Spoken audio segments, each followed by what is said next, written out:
Troch de volle stikstof dogge Bigleaks gassoorten, maar ik bierken het heel goed.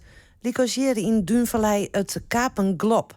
En dat bleef ik wel even zo. Dat is wel in het proces van de lange adem. Ongeveer 1,5 jaar geleden hebben de boeren 38% van hun veestapel ingeleverd. Waardoor er nu ongetwijfeld minder stikstof in het duingebied terechtkomt. Maar ja, er is ook nog achtergronddepositie. Dat is stikstof die wordt uitgestoten door industrie en verkeer, scheepvaart. Niet zozeer op het eiland, maar wel er rondomheen en op het vasteland. En daarnaast is er voor tientallen jaren stikstof wat al in de bodem zit en wat ook nog steeds aan het werk is. Het wordt dus heel spannend of het soorten die deze behouden blijven voor het eiland. Zonder aanvullend beheer gaan we het sowieso niet redden. Er zijn een aantal soorten die zijn zo kwetsbaar. Bijvoorbeeld het rozenkransje. Dat is een soort die komt in dit gebied nog voor. In de jaren 80 waren er meer dan 20 vindplaatsen op het eiland. Daarvan zijn er nu nog 2 overgebleven.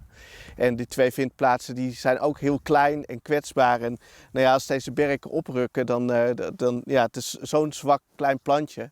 Dan wordt die gewoon helemaal overwoekerd en dan verdwijnt die ook. En dit is weewortel, tormenteel in het Hollands. Tormenteel is wel iets minder zeldzaam, maar het is ook een soort die in die voedselarme duinvalleien staat en langzaamaan achteruit gaat. En dat is weer de waardplant van de aardbeivlinder. Een vrij onopvallend bruin-wit vlindertje, maar wel hartstikke zeldzaam in Nederland. En hij legt zijn eitjes op de bladeren van de tormenteel.